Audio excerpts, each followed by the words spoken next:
Hello and welcome. Today I'm going to teach you how to do this Cezanne picture. And we're going to use our pen and ink, our micron pen, and our watercolors.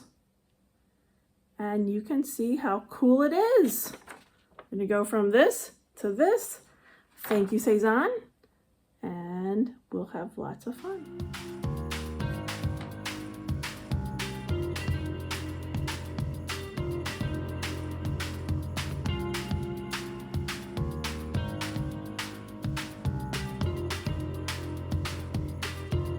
Today we're going to do this still life by Paul Cezanne, Fruit and a Jug on a Table. And this one is really pretty and has lots of nice details and stuff. So we're going to use our pen and ink, our pen, our micron pen, our eraser, and our watercolor set this time. So we can add a little bit of color. And of course, any pencil will do for drawing it.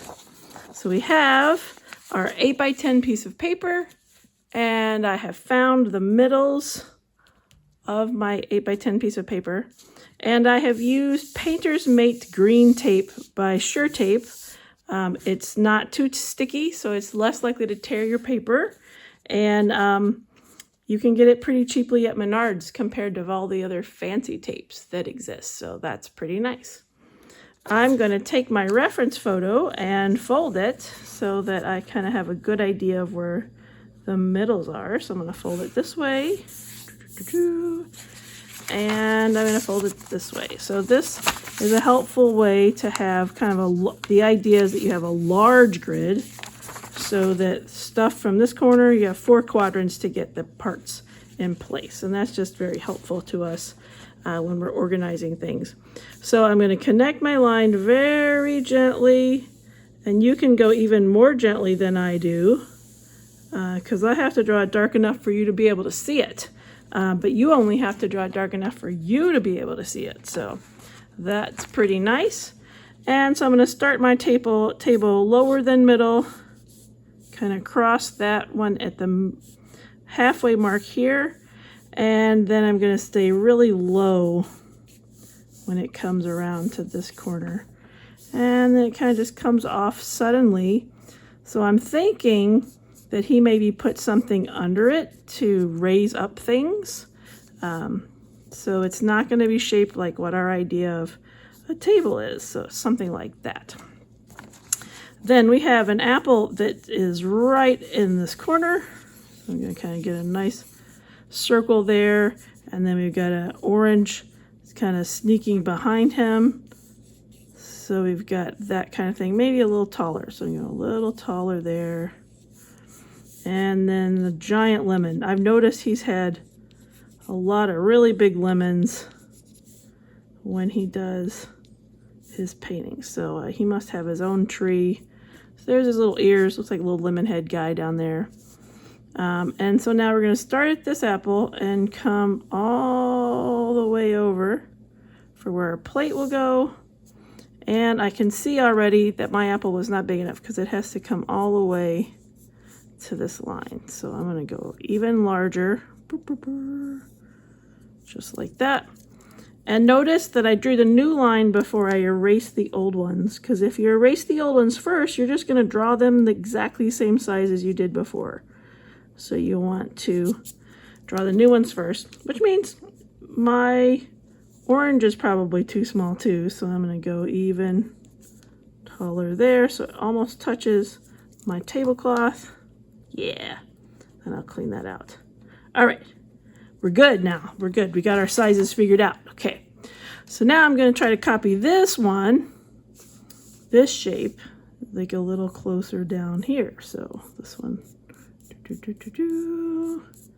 About the same size. So you draw too many lines and then you erase the ones you don't need, because the idea is it's easier to edit something that's been written already than to create out of nothing. So when you're doing your art, that is true as well, that it's better to have lots of sketchy lines that you erase what you don't need than it is to try to draw it out of nothing. So you are creating your own something to edit, basically. Then we have, I don't know, maybe a nectarine or something. It's either a really, I was reading it like it was a nectarine, but I think it might be two pieces of fruit next to each other. So you decide. You know, I really like stone fruits, but I'm not sure how this little lemon back here would come into play. So I'm going to put this little yellow guy under my helping line and over there. And then, yeah, no, it still works as a peach. So since he calls it fruit, maybe we've got more than one kind of fruit here. So mine will now be a peach. There it is, little peach self. And then this guy is stacked up on top of him.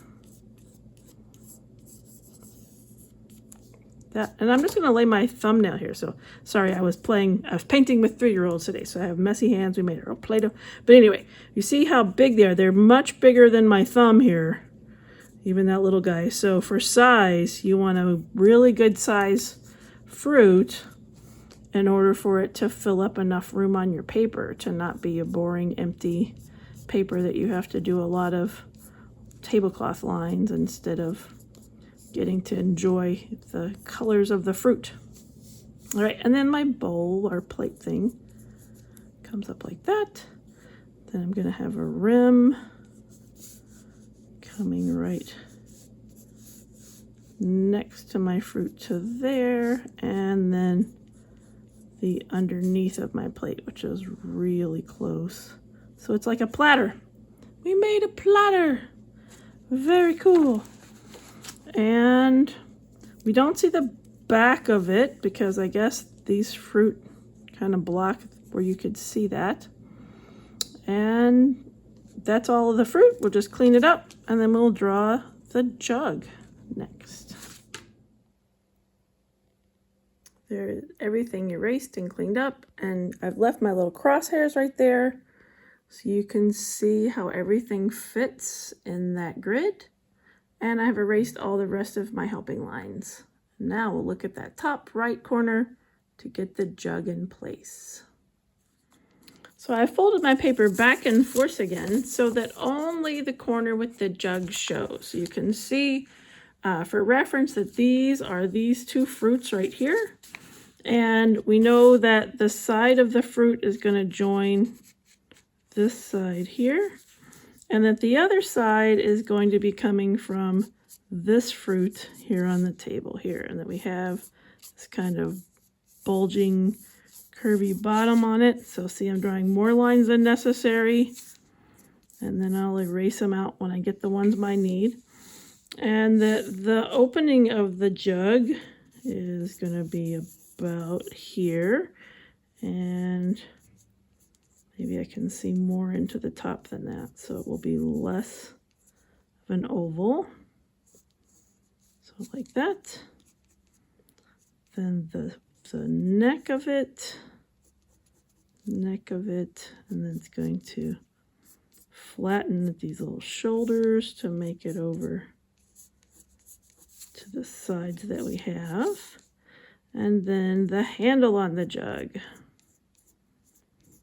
is going to go like that and like this. All right, you want a handle that's thick enough to handle the weight when you pick it up, but you want to have space for your hand to fit in the opening too. So that seems pretty good. And we've talked before about symmetry, so sometimes it's hard to get things symmetrical. So we're just going to do the best we can. I'm not going to stress ourselves out over it. I go a little wider on my curve here so that close enough counts, and you'll have your own unique jug, and that's okay. So let's see if I slim it more. That maybe answers my handle problem and my symmetry problem. All right, so I'll erase the parts that I don't need. Now that I got too many lines, we'll get back to what we need. I'm very pleased with all my sketch lines for this. I got my jug. You can see my plus sign has been erased, And if you're not sure you have, just double check it, make sure it's erased. All my extra edited lines are mostly gone. We'll get them the rest of the way gone after we use our pen and ink a little bit. And then there's just a little bit of drapery that Cezanne has. It kind of does this foldy kind of thing, or he's laid like a sheet or something behind it to create that kind of fun shadow design there from the drapery. And then it would kind of come down through the handle and be a little folded behind it. And then it appears that there might be a chair behind it. Now you can leave the chair off if you want. It's not a requirement, but I'm kind of having fun playing around with it. So it's an interesting shape, and I like interesting. And then there also is a bit of the shadow cast behind too. So very fun, very fun. And then maybe like a chair rail is behind it here too. So we will put that chair rail in. So not much exciting things going on here. A lot happening here. But that's good because it moves your eyes, kind of whoosh, whooshes your eyes right back up there. And so now we're ready to get our number 5 pens out, and we're going to start tracing things. So first I'm just going to start by doing one confident line around everything that I have drawn already. And if I miss something like that, I'm just going to erase it, the pencil one. I'm not going to try to go back and get it. So it's kind of tough to switch gears sometimes because I just went from sketching to not sketching. So now it's like my brain wanted to keep sketching. It's like, no, brain, time to stop. Time to just do one confident line instead of tracing. So I can do it. And we're going to do that to our whole picture like this. If you miss a connection, just leave it empty. It's more interesting that way anyway. So you don't have to like actually go back and try to match it up again when that happens. It'll look interesting if those lines just kind of stop a little short of where you think you're going, and it will all work out like this. Very cool. And erased everything, and so right now we have a simple line drawing. In some of our past projects, we would draw it, we would trace it with Sharpie, and then we would start putting the color on. But we're going to continue with our pen and ink to do some more marks with the pen now that we have our outlines. So this should be really fun, and it'll get really exciting. Okay, so we'll start with our little lemon guy, and we're just going to get some little curvy lines like this to kind of create little shadow marks, little line there, little shadows over there, some kind of little lines there, and a little bit like right there. Okay, so he's the first one that's done, so he might stand out more than the others.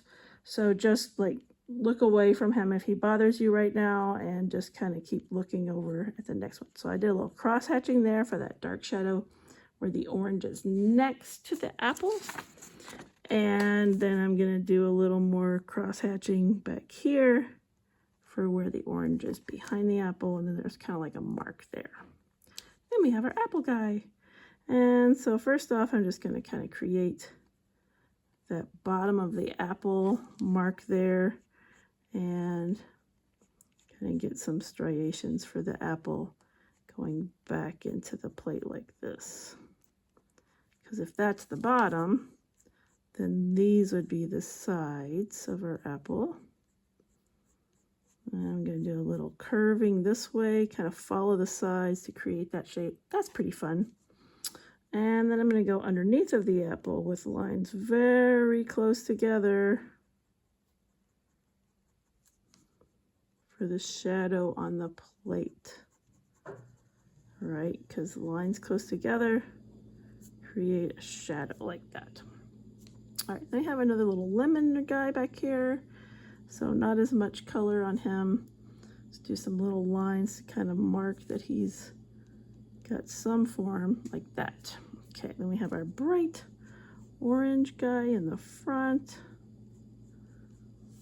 And we'll do a little bit more with colors, but we're going to create his curviness by adding some little marks around the side like that, and where it touches the plate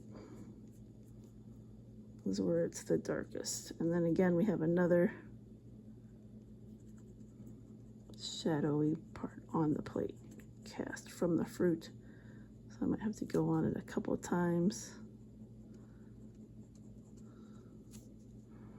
Make this triangle very dark.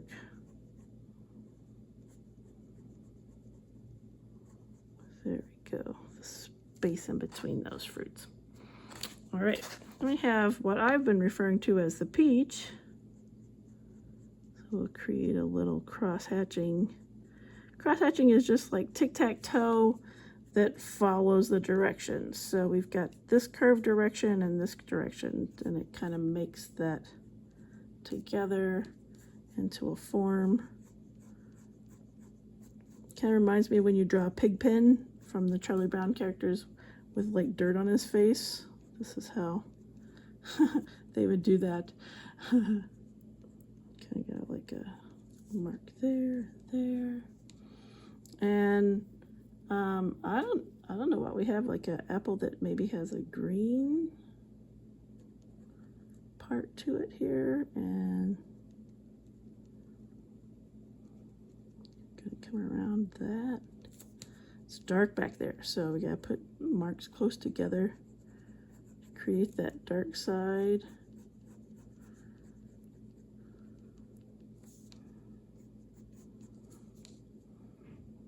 Okay, that'll do for that. And then this one is also on the dark side, so we're gonna get the curves. That might be a tomato. That might be why I can't see really what's going on as much on this one. So I think we're just gonna go all the way to the tomato side of things. See how I turn that into a tomato? There we go. And so then this is quite dark here on this side. And this one's casting a shadow on it. It's using a lot of little lines next to each other. And so we have here another lemon.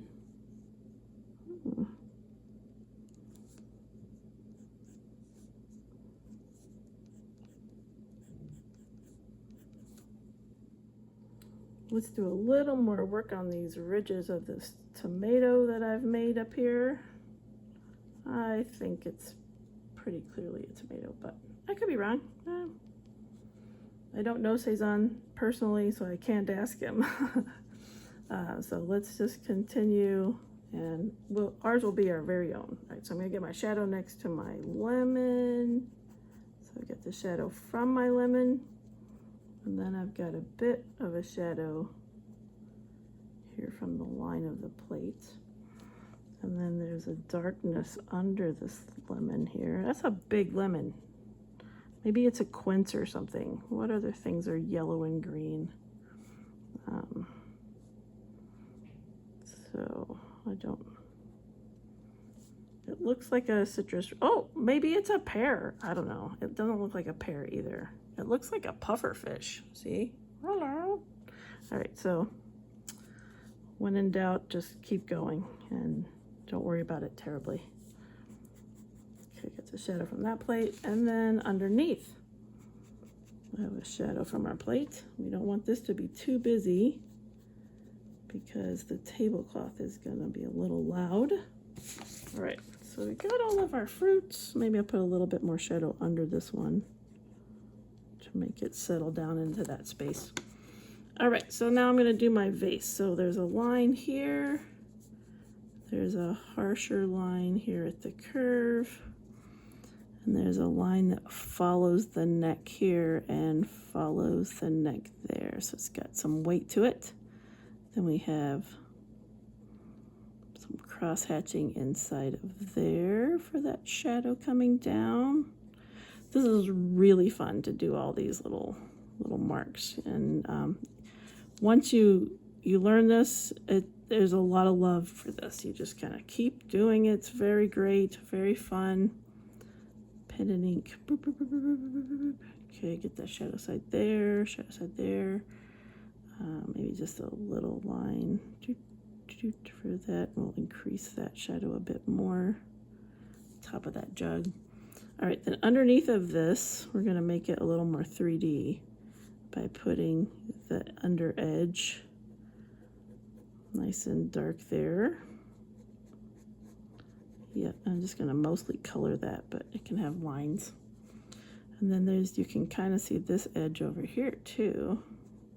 Just to there. It's kind of like how? I don't know, but we'll do it like this so it creates a curve.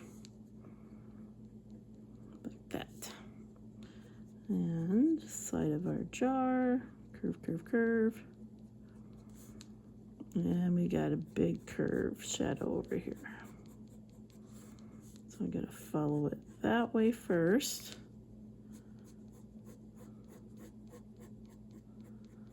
We got our cross hatching that way. And then oftentimes they'll have like seals.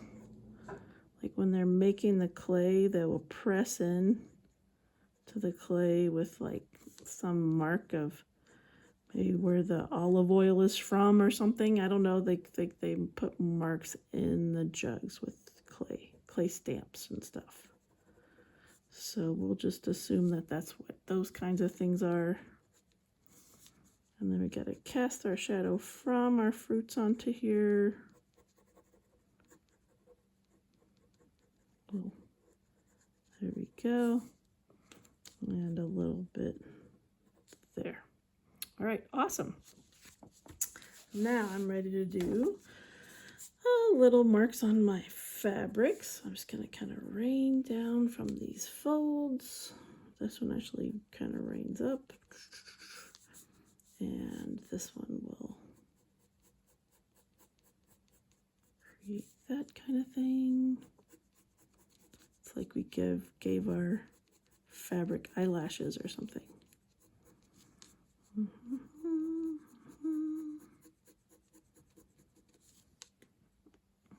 Okay, and we got a little there, but it's actually darker on the underside, so we're going to underside darken. There we go. And then our little foldy over here.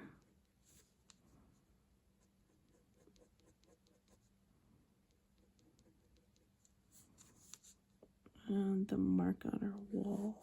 I'm just going to do some parallel lines for that one. Okay, and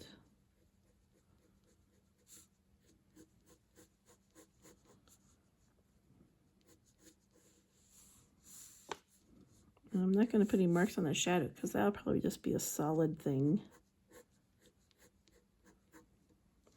All right, so we got the upward part. Now let's look at this tablecloth. All right, look at that tablecloth. So busy. Wow.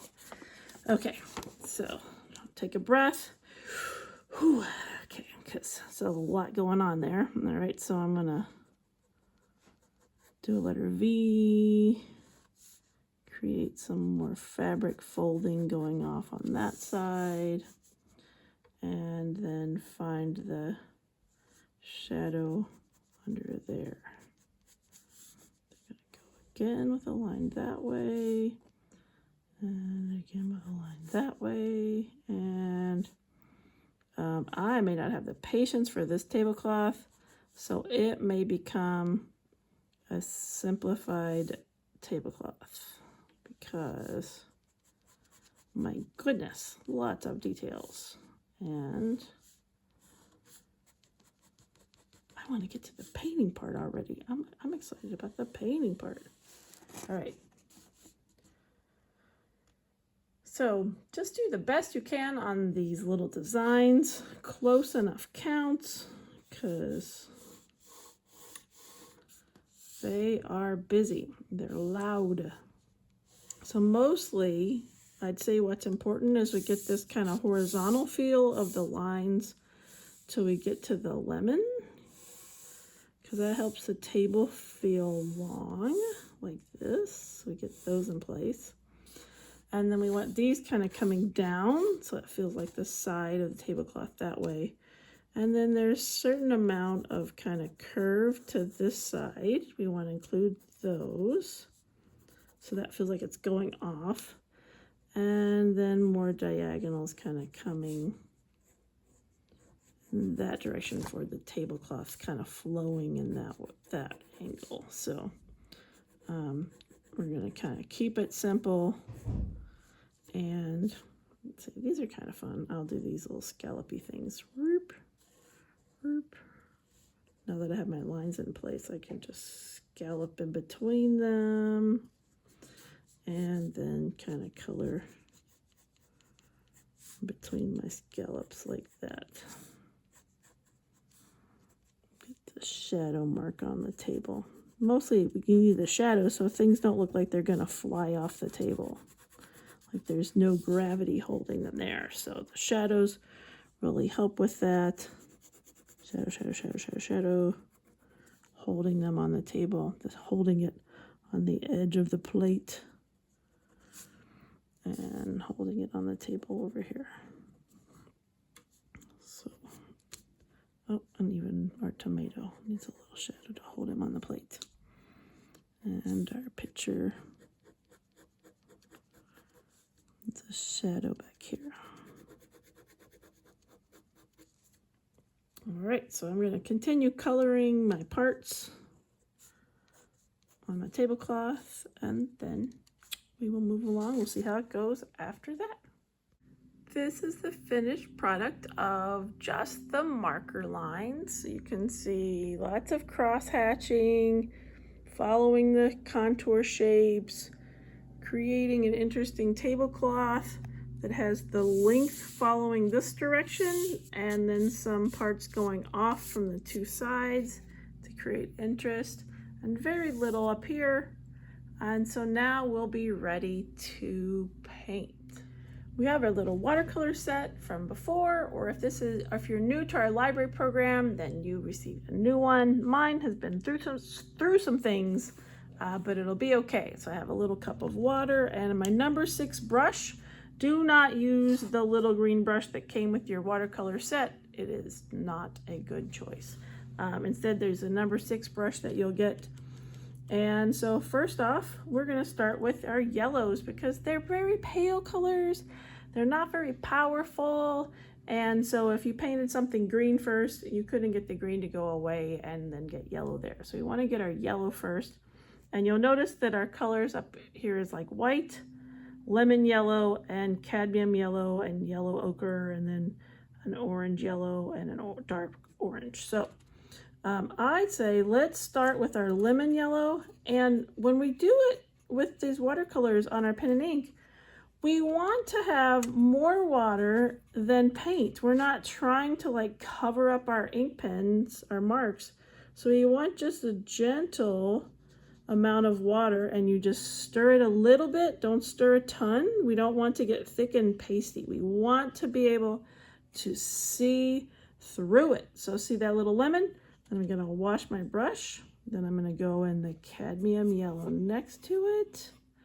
And you're going to put a little marks of the cadmium so that it has more than one yellow color on there. Oh, that looks so cool. I'm going to get a little of the yellow ochre. I'm going to go down where my shadow was at the bottom and at the top. So I'm just kind of riding down the side of that little lemon.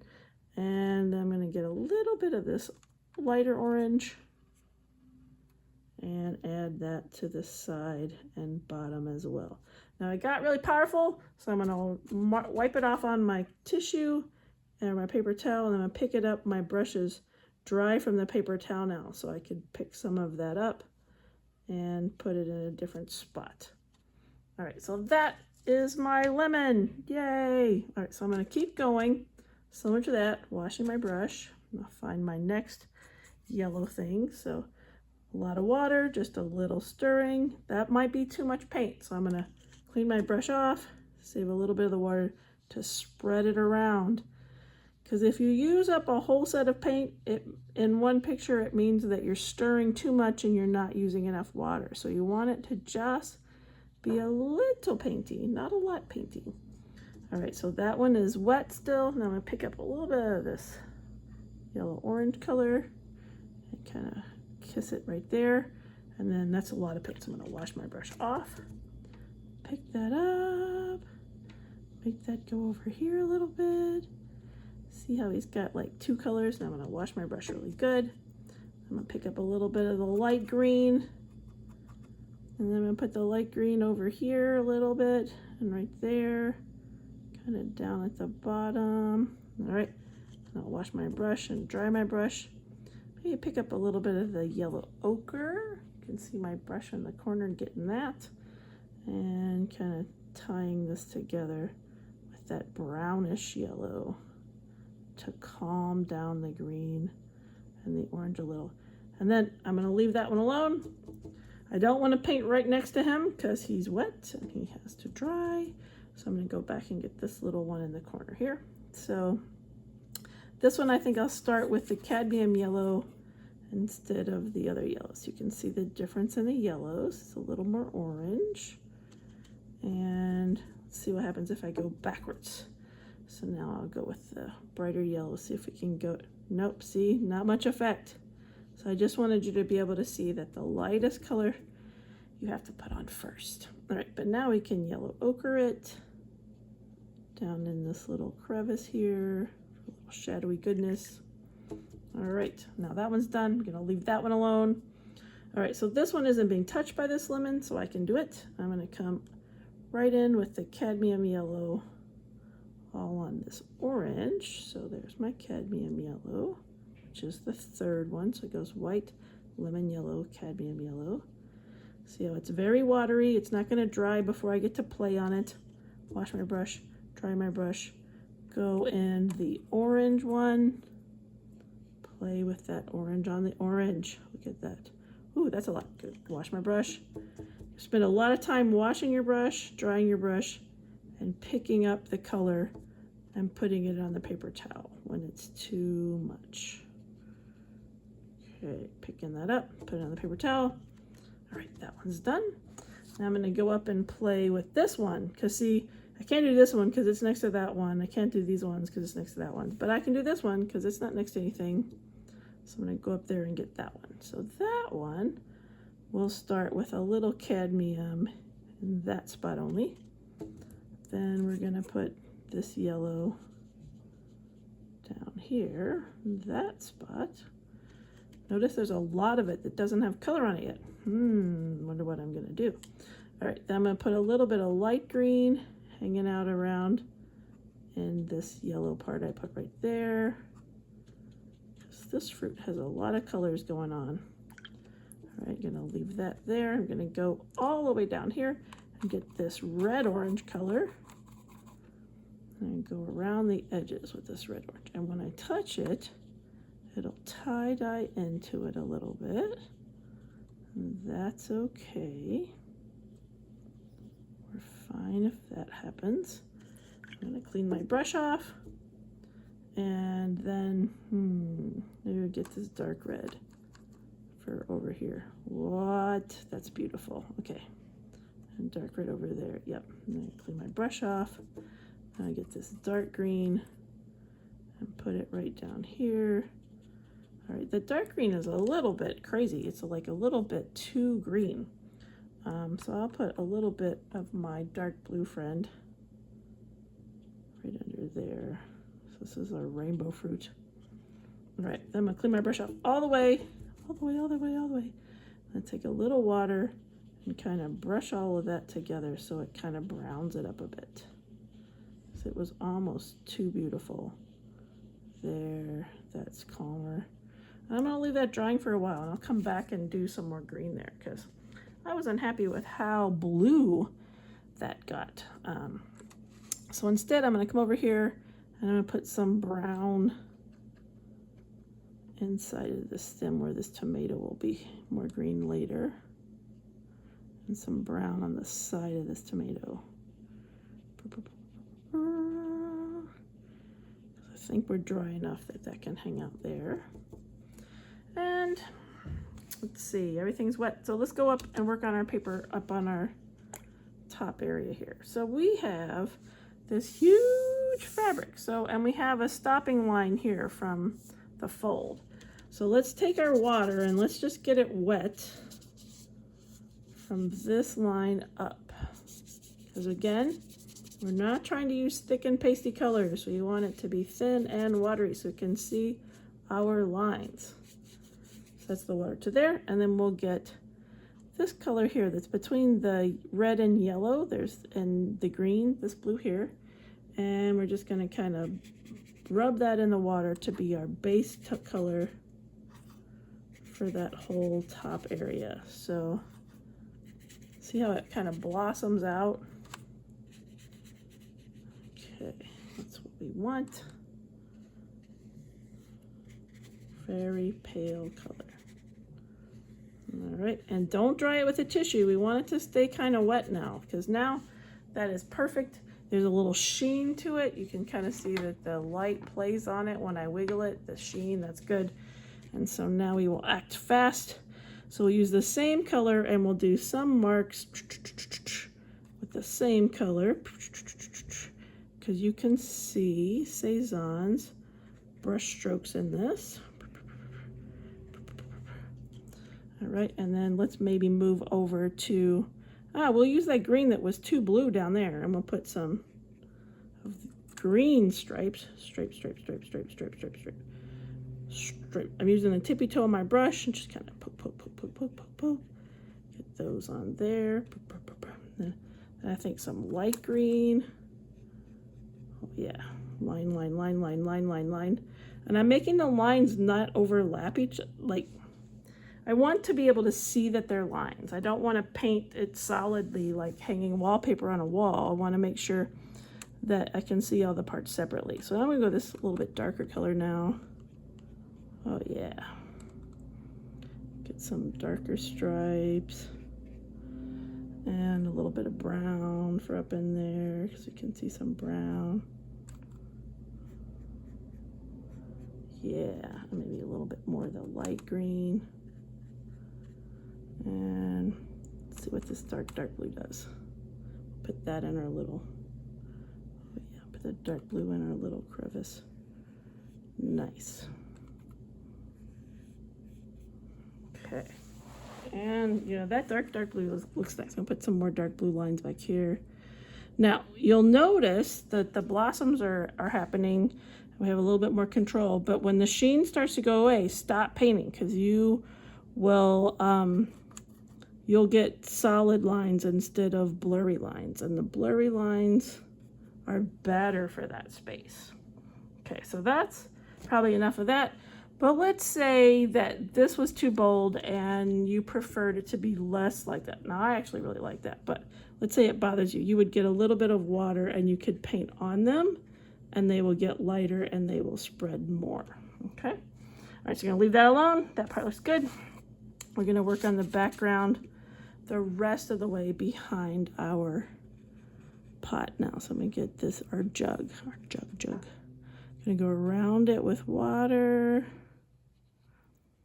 Even do the wall. There's a lot going on back in there, but I'm just gonna get it wet for now. Wet. Even the chair, just not the jug. I'm not getting the jug wet. At least I'm trying not to. Okay, and we will go back to that light blue that we put on the background of the other places.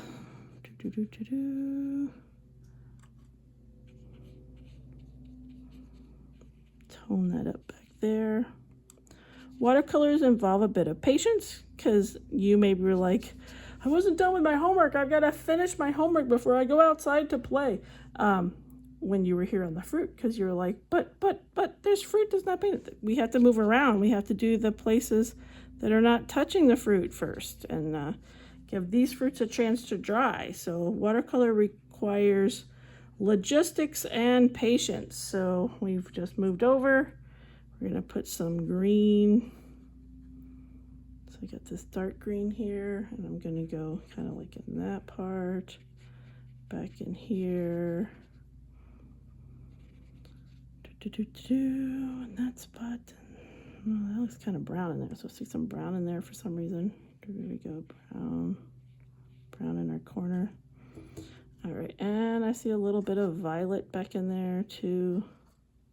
These violets are really pink though, so might have to go with more blue in a second. And yeah, some of this blue right here. So these are a little less like the lines that we saw on the left side and more just like there's color there.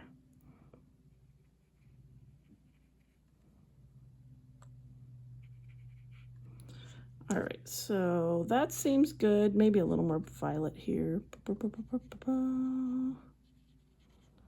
more brown here. Ah, too much brown, right? If that ever happens to you, clean your brush off, dry your brush off, pick it up with your dry, clean brush. See? It works way better than a tissue. Don't use a tissue. You'll ruin the nice, glossy, wet surface with your tissues. Keep your tissues off of your art when you have a paintbrush handy. The paintbrush will do a better job. All right, so obviously I can't do the jug because all of that up there is wet, but I can come back and do these fruits because these guys are dry now, so I can work on these fruits. I especially can do them if they touch and they're the same color, so that's kind of nice. Yeah, so we're gonna get our orange color and we're gonna go on this one and this one because they're the same color.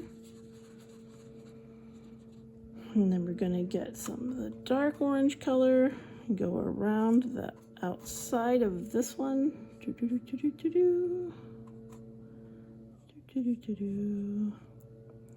And we're gonna get some of this red color and go on this side of this one. And we're gonna have a little bit of green on this side. And we'll get a little bit of yellow. Let's see what happens if we put yellow on here. Burp, burp, burp, burp. All right, so it was still wet, and this yellow is a little more powerful, so that kind of brightened that up a bit. So now we have these two red fruits, and this one is not gonna drip over into it. So I'm gonna get this color first and just kind of come around him, get him a base coat of this one on there. So we have this one get his base coat, and so see it's got a lot of water. I didn't stir a lot on there.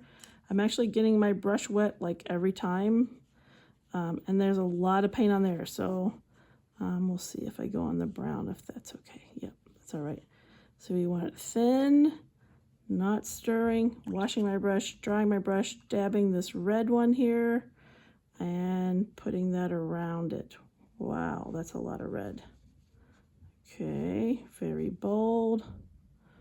Gonna go on our little tomato with that one too. Ooh. All right.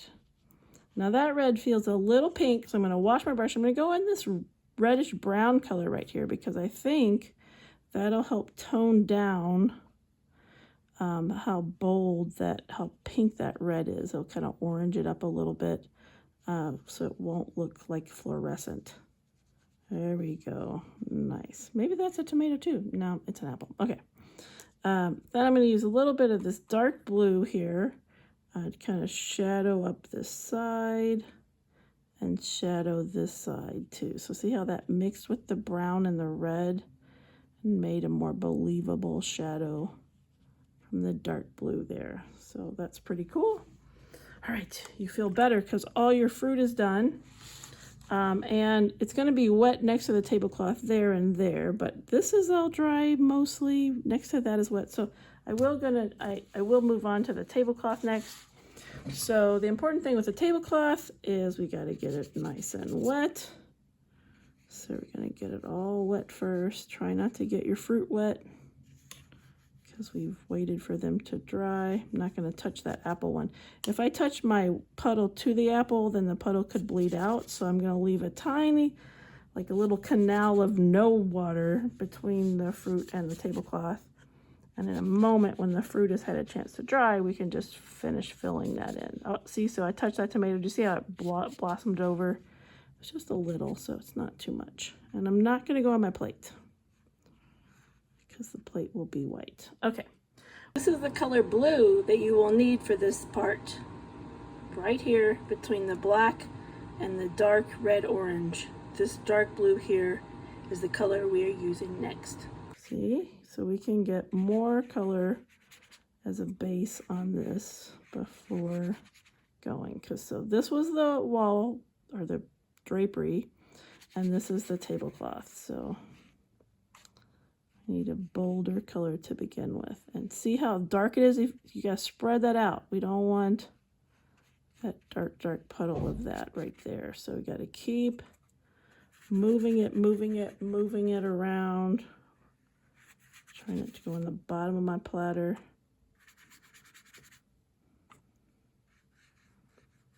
Around and around and around. Not on my canal. Kind of reminds me of the Madeline books where you've got the girls in a row in their little dresses and the Eiffel Tower behind them, kind of with the color on the pen and ink. So it's a popular way of doing things that has a cool look to it. All right, so notice that blue was a bit darker.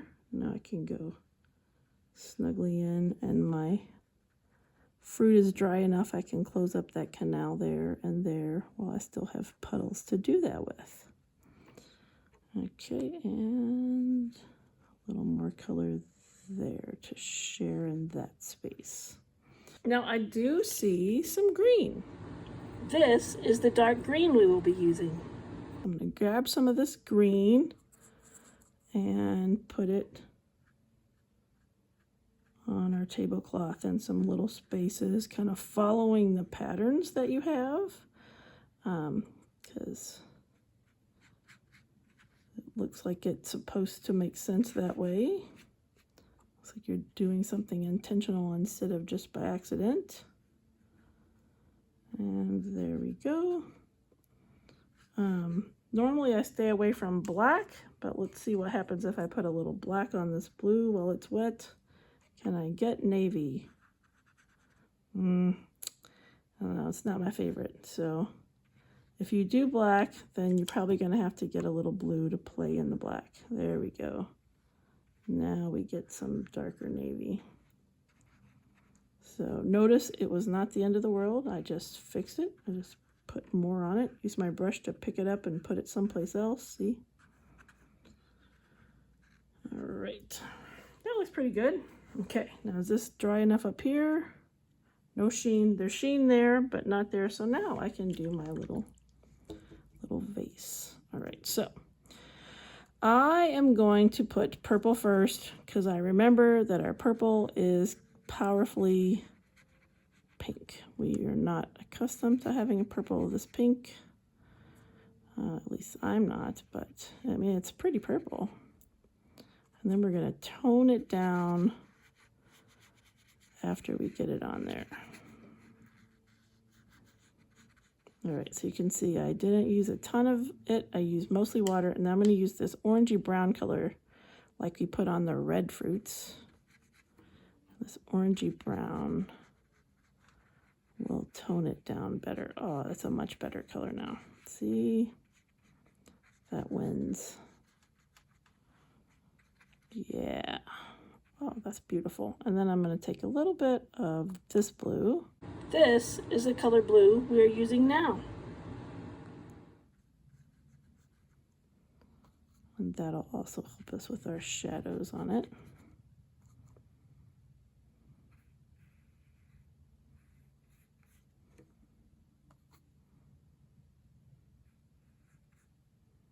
And in there, in our stamps, our seals.